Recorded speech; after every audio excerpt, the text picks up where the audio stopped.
Join Conjipuram SCSVMV NAC A-Grade University. 100% scholarship, excellent placements, global excellence with Indian values. Admissions are open now. 2022 ஆண்டுடன் ஒப்பிடும்போது இந்த ஆண்டு அரசு பள்ளிகளில் தமிழ் வழியில் படிக்கும் மாணவர்களின் எண்ணிக்கை சரிந்துள்ளது.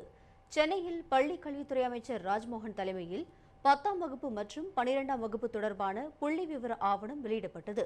2022ஆம் ஆண்டு வெளியான தேர்வு முடிவுகளுடன் இந்த ஆண்டு வெளியான தேர்வு முடிவுகளின் விவரங்கள் ஒப்பிடப்பட்டன. அதில் தமிழ் வழியில் படிக்கும் மாணவர்களின் எண்ணிக்கை சரிந்தது அம்பலமாகியுள்ளது. 2022ஆம் ஆண்டில் 12ஆம் வகுப்பில் தமிழ் வழியில் படித்த மாணவர்களின் எண்ணிக்கை 4,03,606 இருந்தது. இது 2026ஆம் ஆண்டில் 3,53,958 சரிந்துள்ளது. இது 2022ஆம் ஆண்டை ஒப்பிடும்போது 12.3% குறைவாகும். ஆனால் ஆங்கில வழியில் 2022ஆம் ஆண்டு 3,87,481 பேர் 12ஆம் வகுப்பு தேர்வு எழுதினர். இது 2026இல் 4,29,685 உயர்ந்துள்ளது. இது சுமார் 11% அதிகம்.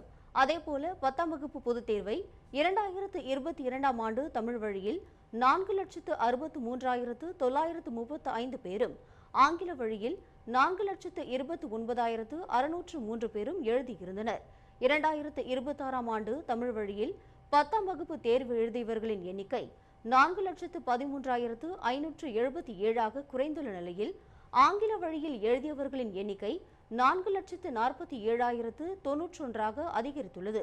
அதாவது தமிழ் வழியில் 10ஆம் வகுப்பு படித்த மாணவர்களின் எண்ணிக்கை 10.83% சரிந்தும், ஆங்கில வழியில் 10ஆம் வகுப்பு படித்த மாணவர்களின் எண்ணிக்கை 4.07% அதிகரித்தும் இருப்பது தெரியவந்துள்ளது. தமிழை வளர்க்கிறோம் என்று சொல்லி அரசியல் செய்தவர்களின் தொடர் ஆட்சியில் தமிழ் மீதான மக்களின் ஆர்வம் குறைந்து கொண்டே வருவது அம்பலமாகியுள்ளது.